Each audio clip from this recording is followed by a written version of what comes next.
Hi, I'm Sherry Schaefer.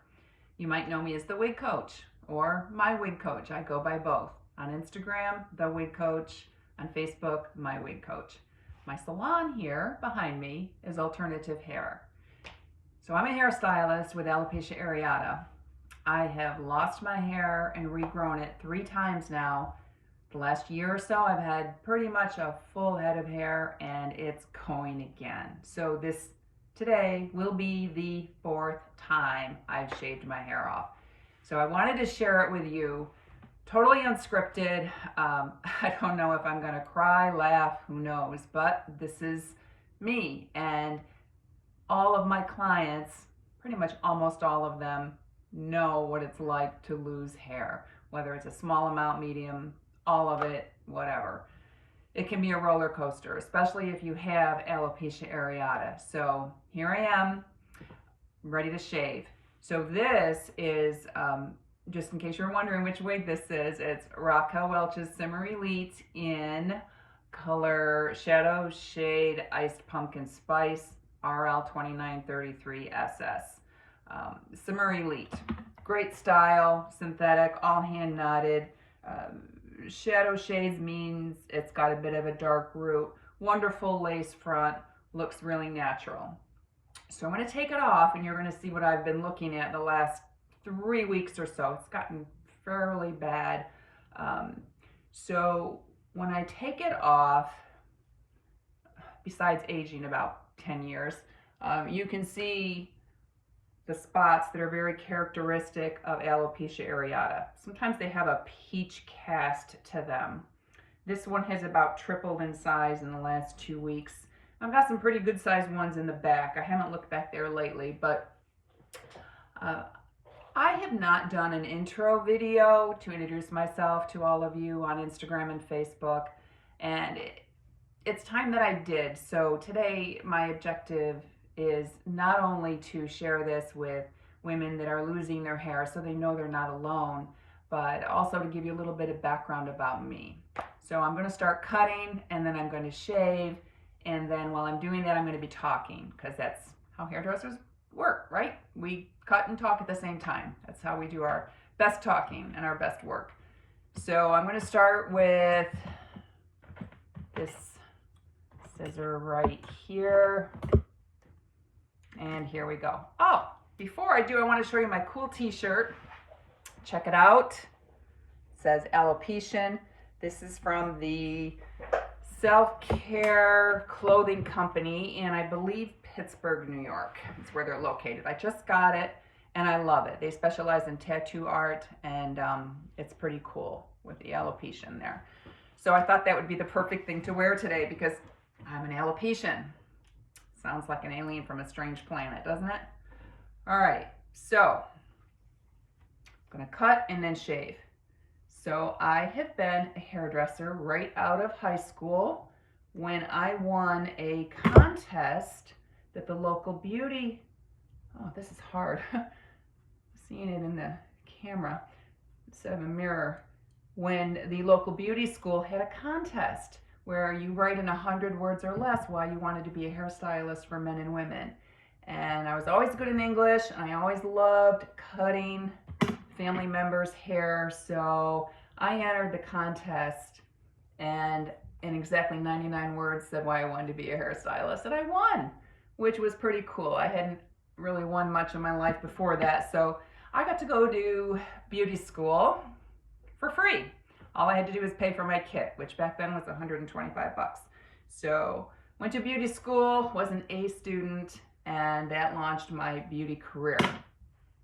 So worked in many salons over the years, had several years of working behind the counter in department store cosmetics, sold Lancome, Clinique, Estee Lauder, learned a lot about makeup and skincare then, and always continued to do hair on the side. They told us in beauty school, never become a kitchen beautician.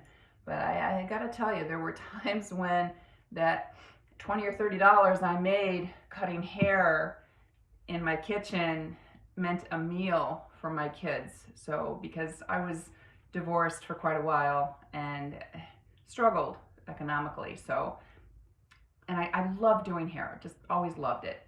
So was always grateful, even if I did dabble in office work and some other things, which I did over the years, I always came back to doing hair.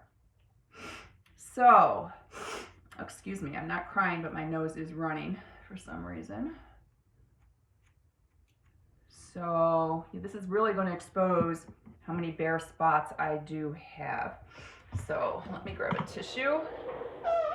Good thing my chair is on wheels. So, fast forward 23 years from my days at beauty school, and I was a busy hairdresser in a trendy salon in one of the places to work in my town, which is Rochester, New York. And suddenly one of my coworkers mentioned that I looked like I'd lost some hair in the nape of my neck. My hair was about down to here. It was thick and wavy, the envy of all the other stylists in the salon. And she saw this bald spot back there and said, "Sherry, what's going on?" I said, "Oh, what do you mean?" So I grabbed a mirror and looked, and sure enough, big bald spot right in the center of my nape. About that same time, I noticed it was starting to go back on the sides, just like you see here. So I went to the dermatologist, was diagnosed with alopecia areata. He said it's probably going to get worse before it gets better, and it did.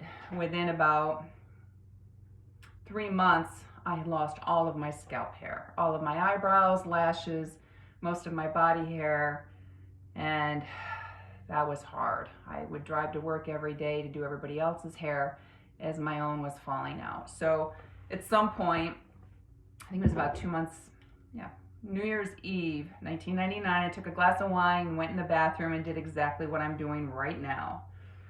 For the first time, cut it all off, followed with the clippers, took it right down to the scalp. This time I have no wine.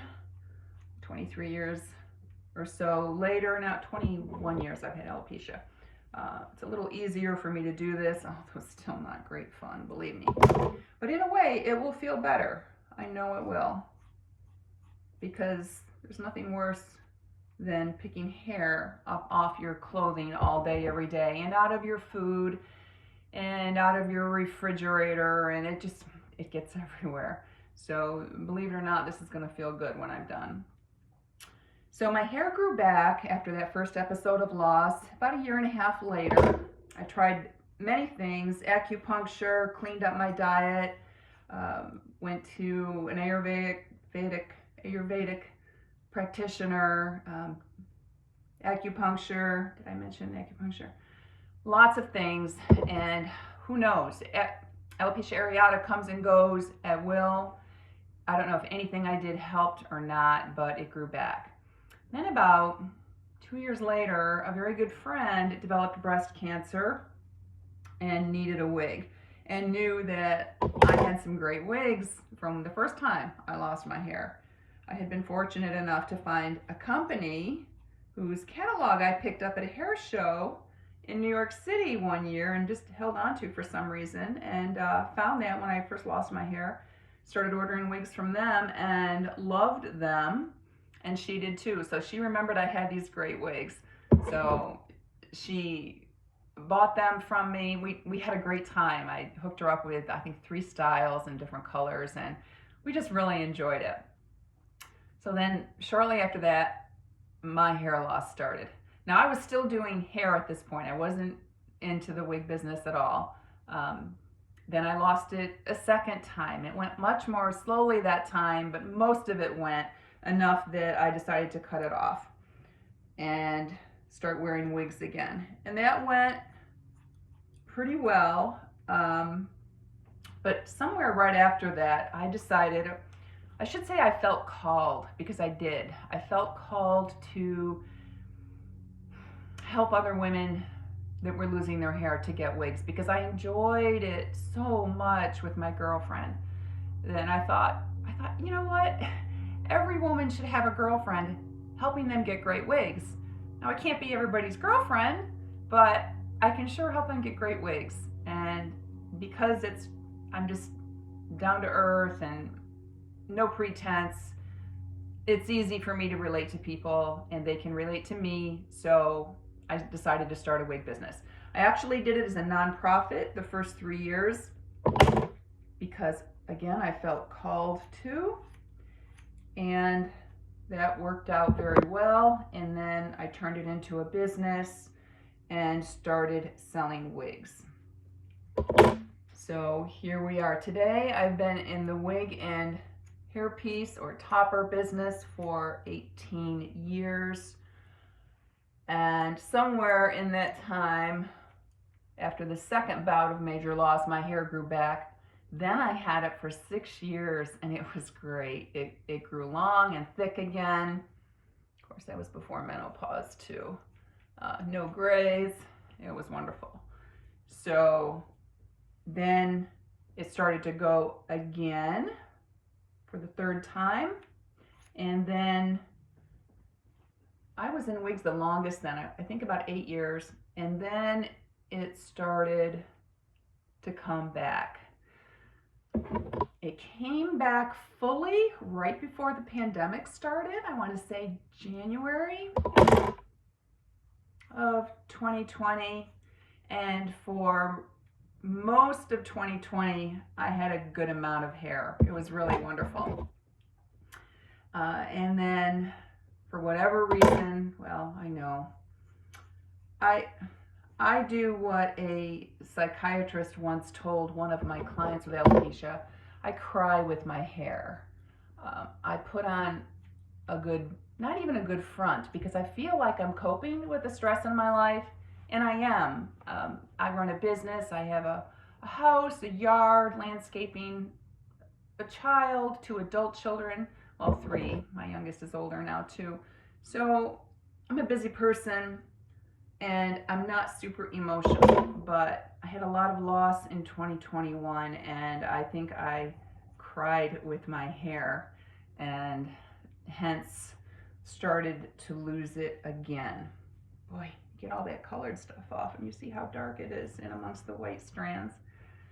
So that's what happened. So now for the 4th time, I'm taking it off, and believe it or not, this feels really good. It's freeing, it's empowering. I get to say when it goes. Of course, alopecia has had a big hand in it, but I get the final say today, right here and now. So I think I'm done with most of the cutting, best I can tell. So I'm going to start using the clipper. I don't know if you're going to be able to hear me, but I'm going to continue to talk over this. I'm going to take it right down, and this is where I will see how spotty I really am.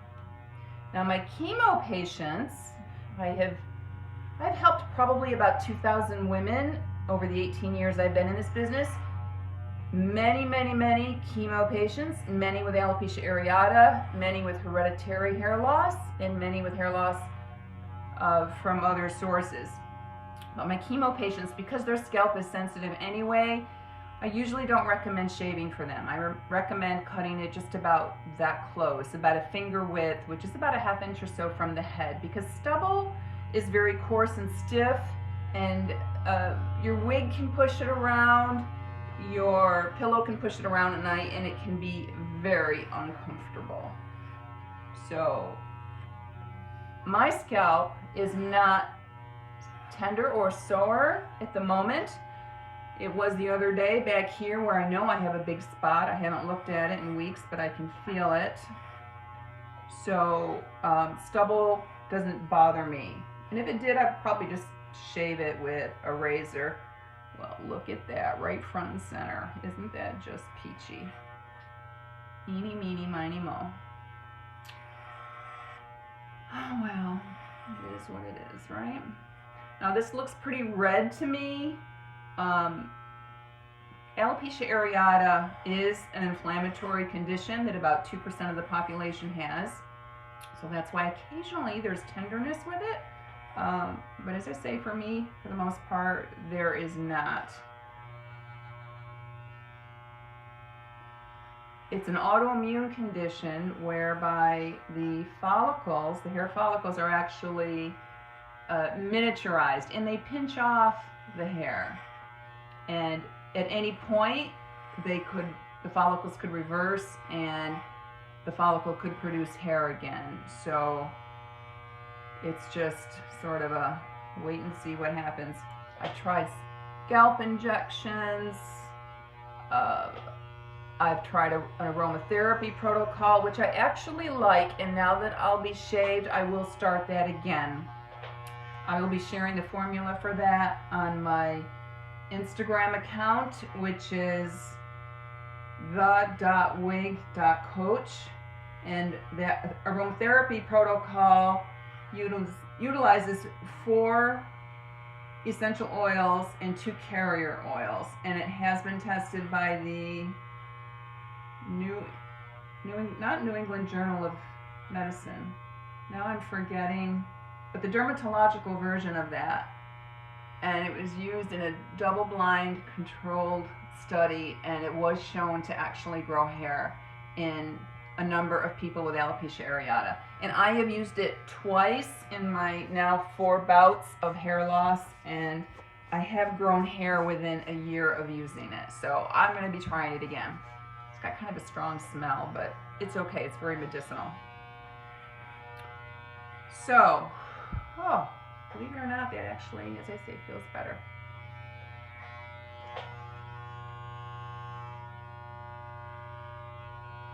So what else did I want to share with you?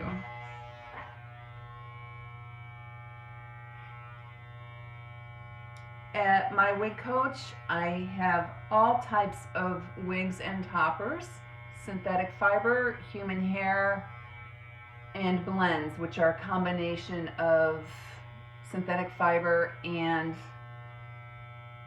human hair. During the pandemic, when the salon had to be closed by state mandate for 10 weeks, I actually closed a week early because I work with so many immune compromised people. I just felt nervous about staying open, so I closed a week before the governor closed all salons in the state. And I decided at that time that I was going to do my business a little differently when the salon reopened. So at that point, when I reopened June 1st of 2020, I made the decision to no longer accept new clients in the salon, reduce my hours behind the chair by 1 full day, and shifted my wig consulting business, some of it, online. So now I offer a service online that I don't think anybody else is doing. There are wig salons across the country, across the world, I'm sure, that offer virtual consultations via Zoom, FaceTime, Google Meet, whatever you're comfortable with, for free, and they are anticipating that you're going to buy a wig from them. Even if they say they're not, well, there's no pressure, but there's a subtle pressure because they're giving you their time and their experience and their knowledge and charging you nothing for it. So they want you to buy a wig. I don't do it that way because I know you might have a wig shop where you prefer to go, but maybe you're not crazy about the amount of education you're getting there, or you prefer to buy your wigs online from one of the major internet wig sites, or however you're getting your wigs. You may decide that you have a few and you like them, but you've got a problem with them that maybe you would like to have a discussion with or conversation with a wig stylist about. So that's where I come in. So at my website, which is mywigcoach.com, you can buy 2 increments of time from me. You can buy a 15-minute session or a 60-minute session. If you already have a wig or wigs that you're just having a little bit of an issue with, or a couple of questions about, or just always wanted to have a 10 to 15-minute conversation with a wig stylist that is very helpful, then a 15-minute session is perfect. If you are curious about wigs, or maybe you've got wigs but have never really had a good consultation with a wig stylist, that's where my service comes in. So that's at mywigcoach.com. You can reach me via email at Sherry, which is SHERRY, at mywigcoach.com, and Instagram, the.wig.coach, Facebook/mywigcoach. And I'm posting both those places, especially Instagram, quite a bit. So, I got through with no tears. Not looking too bad, I don't think. Let's see what the back looks like. You're going to see it before I do. This is the one I felt over the last couple of weeks. So when I turn this off, I'll grab the mirror and look in the mirror behind me with the shade on it for the moment and see what's going on back there. So now, finally, I've been looking forward to this. I can put a wig on without having to jam all the hair up underneath it. And I found that when you've got stubble like this generally does a pretty good job of grabbing the wig, so I don't need a liner under it. Now, should all this end up going, and it might, who knows, then I may need a liner or a wig grip under it. I may not. Usually I don't. So let's put this cute little synthetic gray bob on. Oh, that's so much easier. Gosh, love it. So this is fun. This is a synthetic wig, Jolie in Silverstone by Renee of Paris. And of course I wouldn't wear this brow color if I was going to wear this wig for the day. But this is where the fun comes in. So if you've got to wear wigs, and let's face it, you don't got it. You can have alopecia areata, you can be bald from anything. You know, there's no have to wear wigs. It's a choice. We have a choice in this. I choose to wear wigs, I mean, obviously. And I got into wigs because I'm a hairdresser. I love hair. Look how when I put this on, even though it's gray, look how much better my face looks. I think I just took off 10 years. Well, 5? Give me 5, please. So that's a cute one. Here's another cute one. Flirting with Fashion by Raquel Welch. And I forgot the color. I'm sorry. It's on my Instagram page. Cute little synthetic. I personally like me better in mid-length to slightly longer styles, but boy, the short ones have their place. If I was going out for a power walk or a day on the boat or something, I wouldn't want to wear one that was going to blow all over the place. I'd wear probably even a shorter one than this. So this is cute. Check out the back. Got a lot of stats back there. So yeah, so let's go back to my Simmer Elite. I do like this style, I really do. And it's so comfortable. So you can express your personality with wigs, just like you're used to doing with your clothing and your accessories. Every wig color and style brings out a little bit of a different facet of your personality and actually can make you feel a little bit different. So how cool is that? So if you've seen this all the way through, thank you for doing that. Contact me if you're curious about scheduling a session, or if you have any questions about wigs, or maybe you've got a wig that you love, but there's one niggling problem with it. Pretty good chance I can help you with that. So thank you so much. See you soon.